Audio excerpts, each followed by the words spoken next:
speaking for the last day, Bezrat Hashem, about the laws of the prohibition of causing pain to animals. Two major topics we have to speak about that we haven't touched on yet. One is doing medical experiments on animals. So based on the principles we've learned so far, as long as you're doing them for the sake of human utility, for us to learn about science, for us to be able to prepare even cosmetics, anything that's for the use of man, essentially we're not abusing the animal, we're using it for what it was created for. And as long as you're not causing it, torture, undue pain in any great way, then that's, according to halacha, that's allowed. It's really no question that you're using the animals for the sake of human advancement, for the products that we need, for our use, and many times, of course, if it's for medicines, but even for the sake of cosmetics, I think it's allowed. The question is a little more sticky when you get to, now obviously with that I will say it's better to do those type of experiments on animals which are less developed, right? If you can test something on a rat and also test it on a monkey, better to test it on a rat than on a monkey. Monkeys have more developed sense of pain, and we try to minimize, if at all possible. If you could test it on a, little mice as opposed to larger mammals, it makes more sense to try to do that as much as possible.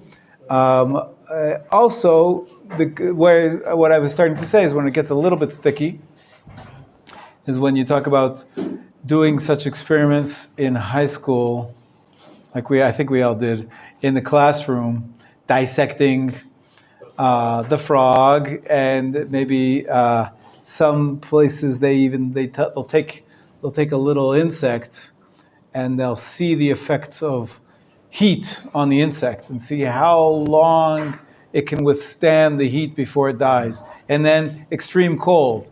And so sounds a little bit cruel, right? You're basically freezing this insect to death or heating it to death. And really, what's the utility? So there is utility because you want these students to learn about science and to learn about nature. In the future, maybe one or two of them will become scientists. But you can see how it's a little bit, there's another chair here if anybody needs. There's another one also over here if anybody needs. There's plenty of room. Baruch Hashem. So it gets to be a little bit harder to permit such things if you say that, okay, let's be real, how many of these students are actually going to be scientists?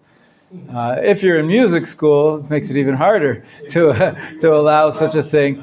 But the way this education system works today is you never know. You never know what somebody's going to be in the future. And we teach everybody geometry, we teach everybody geography, even though very few of them are going to be sailing on ships and knowing how to navigate. But there's a certain basic education that everybody's supposed to have, and it raises the entire level of society.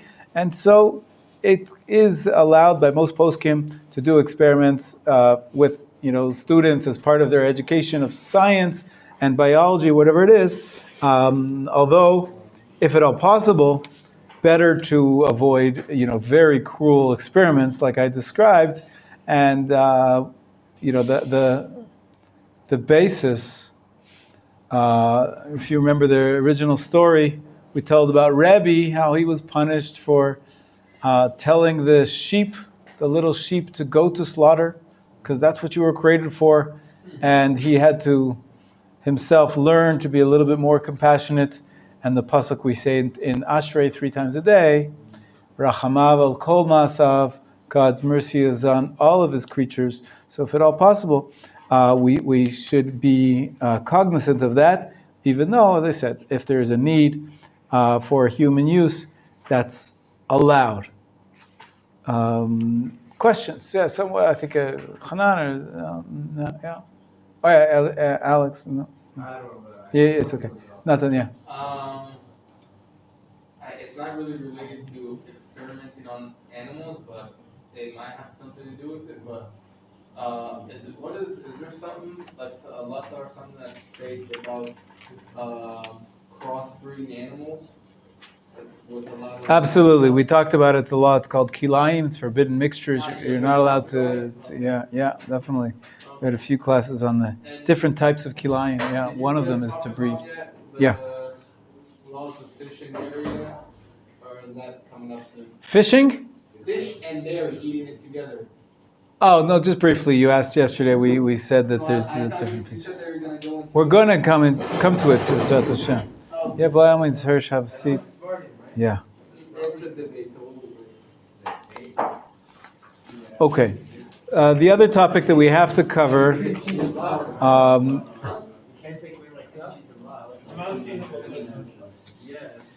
Question. Sorry. Yes, Malti. Please.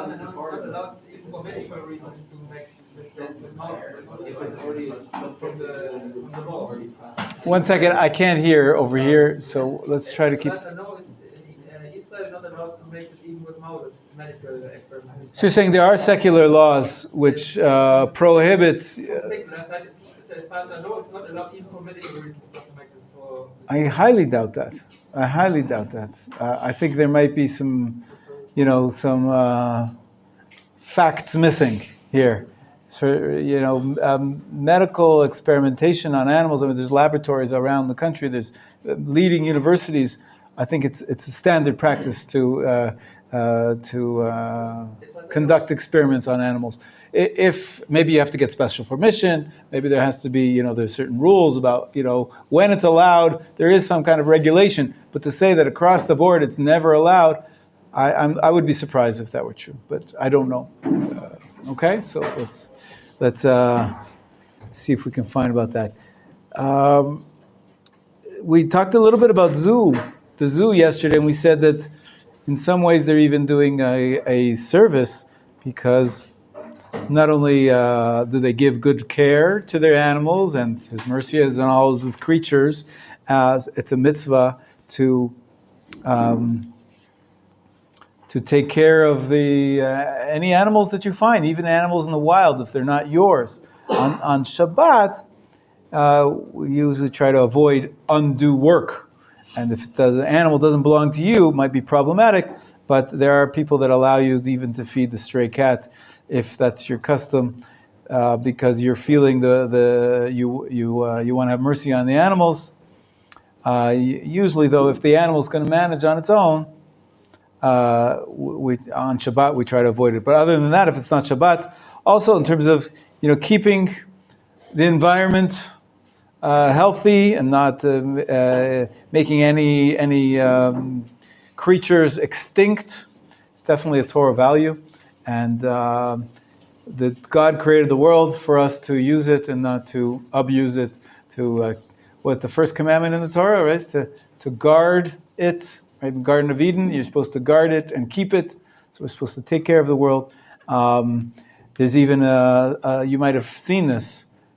It's got a lot of press in the last 20 years. I don't know, before that I never heard of it in my life. But it's quite popular. There's something called Perek Shirah.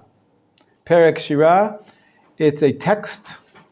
It's sort of like a midrash, in which it goes through all the different animals and the different creatures, and how they all sing to the Lord. Yes, each one has its own song. Yes. And you can learn how to praise Hashem based upon what each one says. Yes, and yes. What they say to, like there's one for a snake, there's one for... That's right. The snake says this, and the camel says that, and each one is a pasuk from Tehillim, or a passage of Tehillim. So it's a beautiful song. I read it to my kids. Yeah, it's great. Kids love animals, and we want to teach them to praise God. So it's a beautiful thing. There's picture books too, with a picture of each animal, right? And so it's a beautiful thing, and it's based on the principle that the entire cosmos is created by God and appreciates God. So it's a good thing it's a good thing to be conscious of that.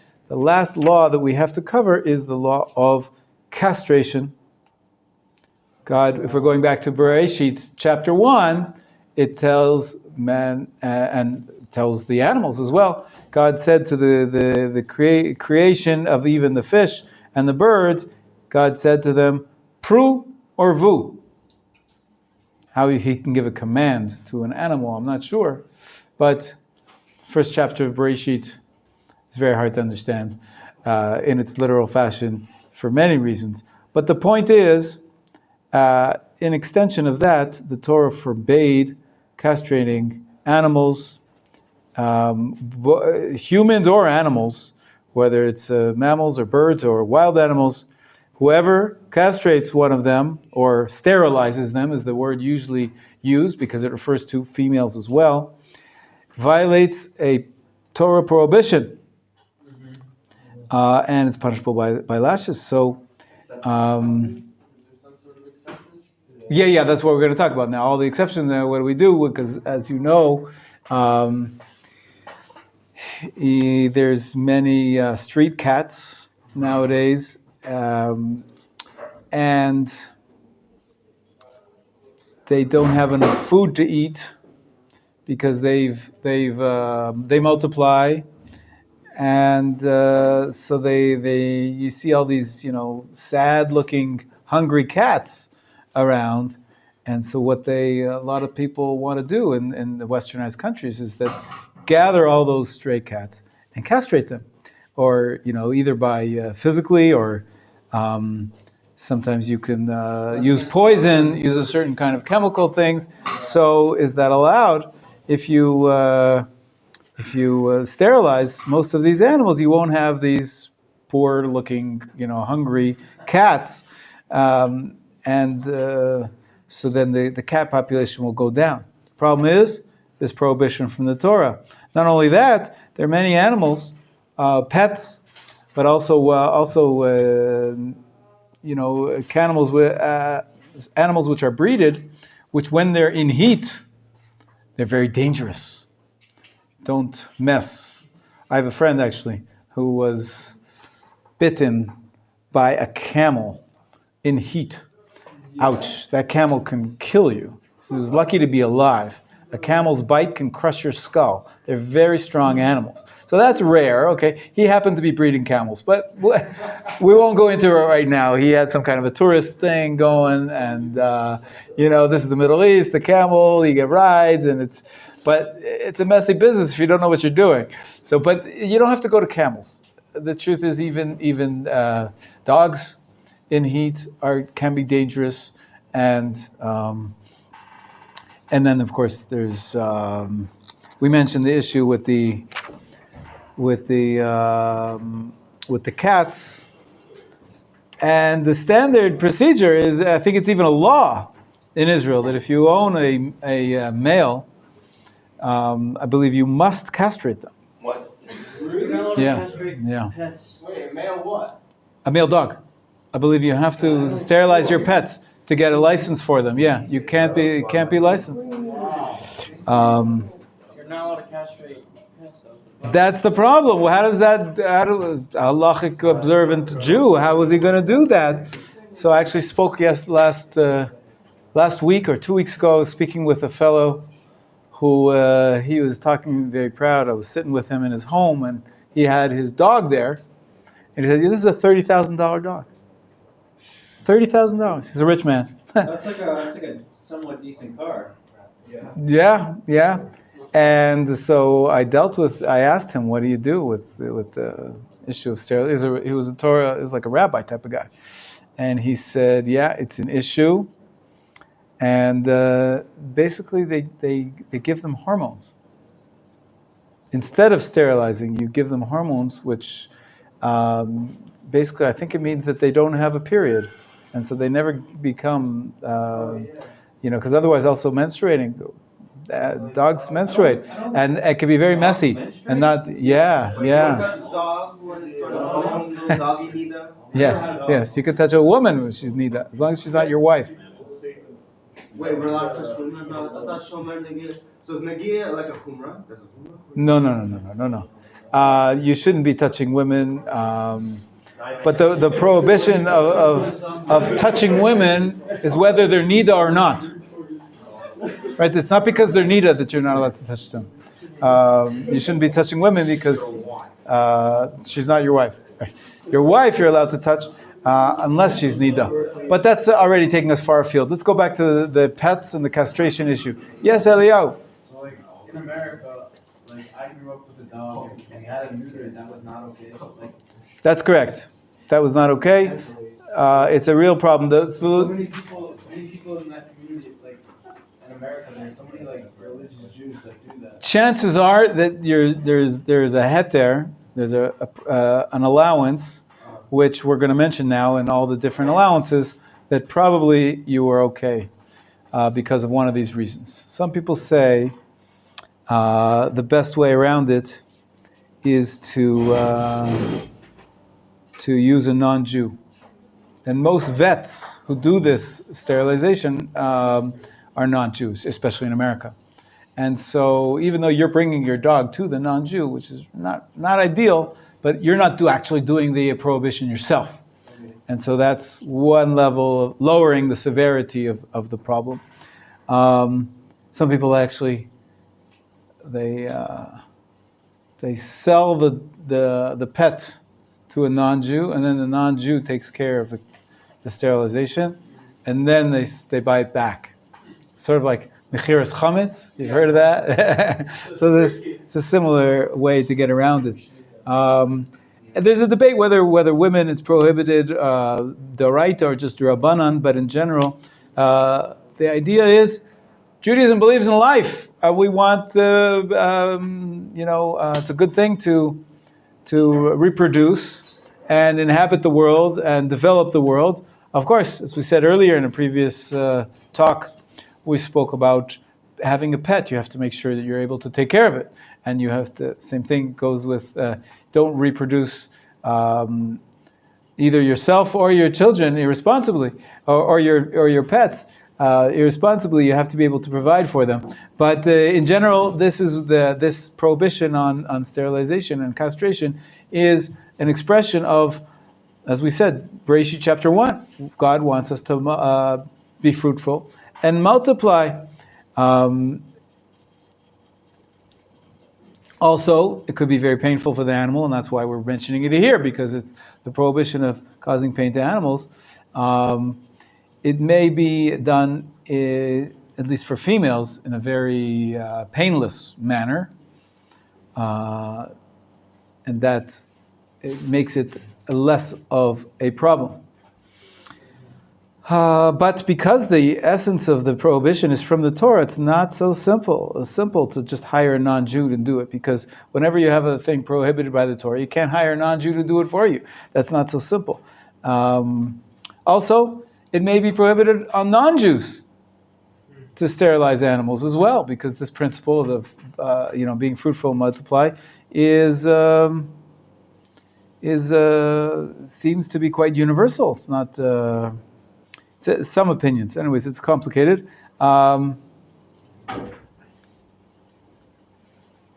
Sometimes, as I said, the best thing is to have essentially it's birth control pills that you give in hormones. You can even give that out for free to the wild cats, and then so they won't be having any children without actually the act of sterilization being done. It's expensive, but many people do that to buy the pill. 1 second, I'll just take your questions in just one moment.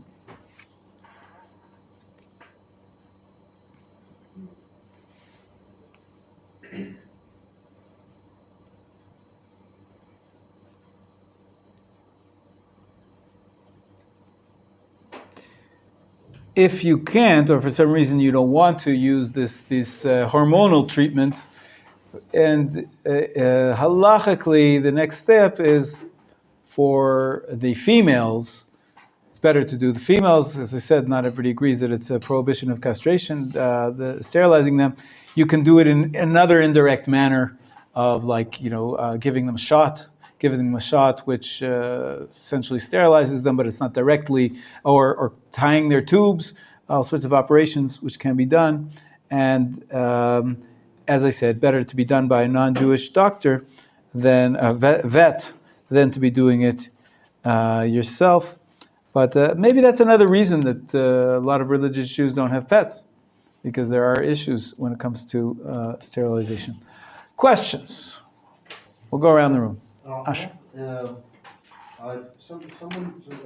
not Rabbi, but it's a Chacham. He once told me that even if you have a pet like a dog, you cannot let the dog stay inside the house, as they are impure, whereas the cat is allowed inside the house. Is it true, or how far it's true, and what's not true?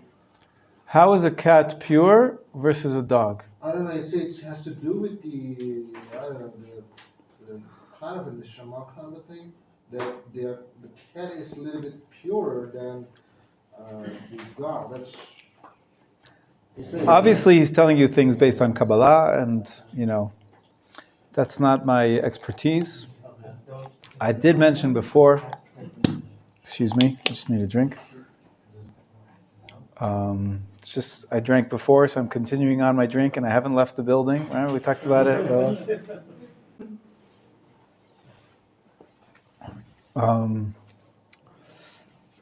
I did mention before that some people don't have pets for that reason, because they're not kosher animals, but there's no basis for that in the halacha.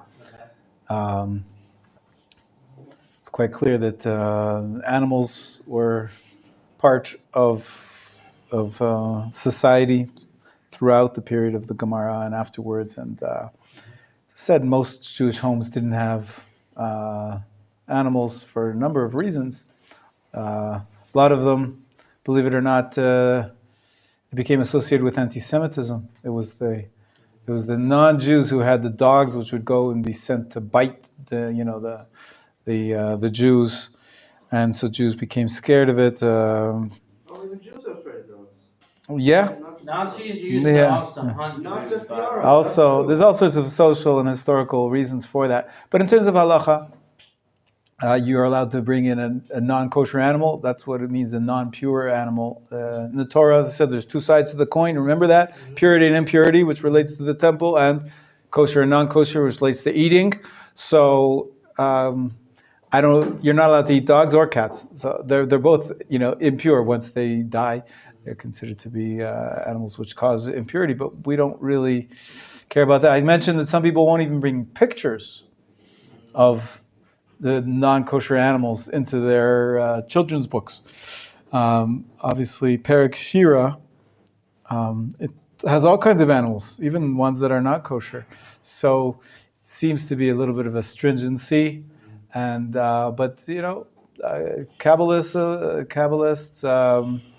maybe know more than I do, and if they say that there's a difference of the level of purity, and you want to be pure, my leaning is, whenever I hear these kind of things, especially for beginners, let's try to keep the mitzvot first.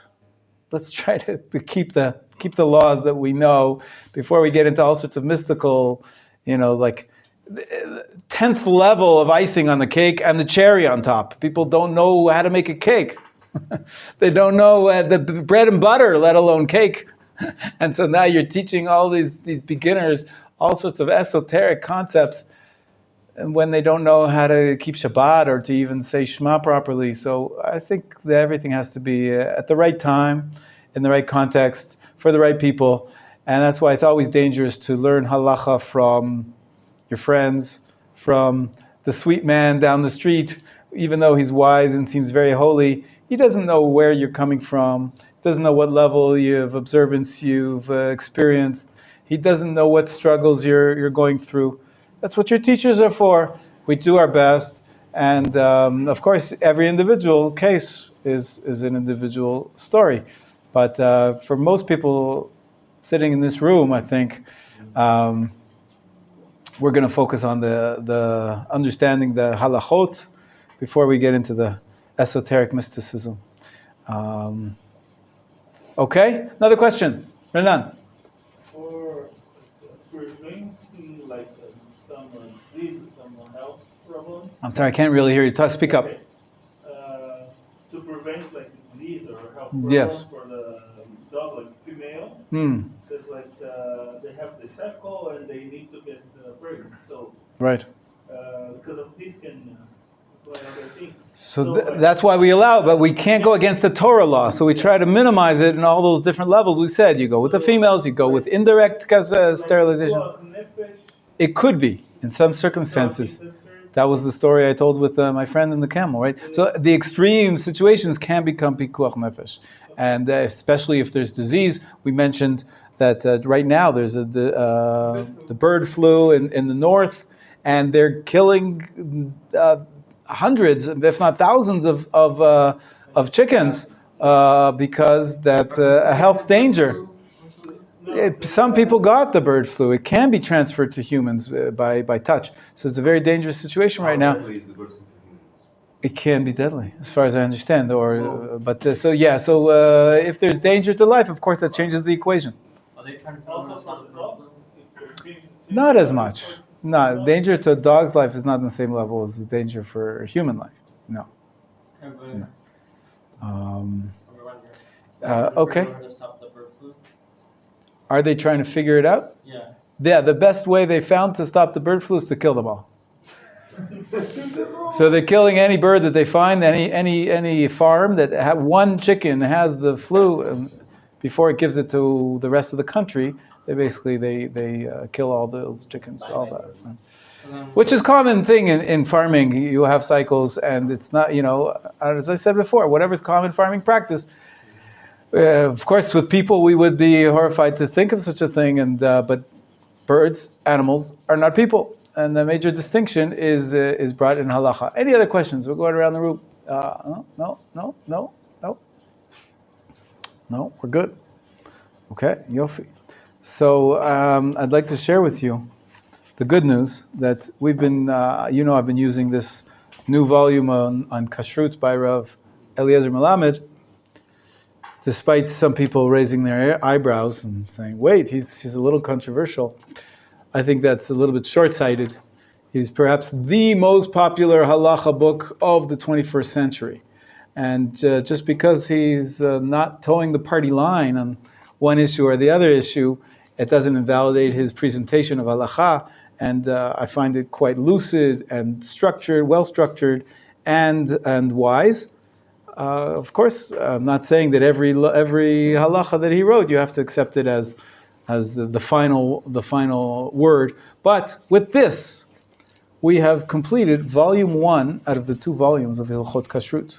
So we're about halfway through the year. Now we're going to be moving on to volume 2 for the next session, and which perhaps you could call it the more classic topics that you would be expected to cover in the rules of Kashrut, milk and meat, the different combinations of which, and someone asked about fish and milk and all the other laws of Kashrut. We're also going to talk. The second volume talks about one of his perhaps one of the issues that people took issue with his psak was about how he relates to cleaning vegetables from tiny bugs.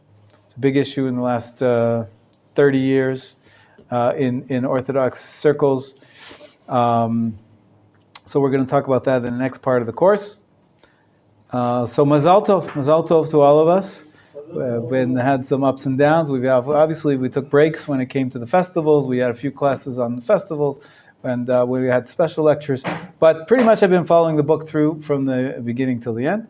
And the first, as you can see, the first volume is titled "The Kashrut when it comes to plant, life, and animal." Live.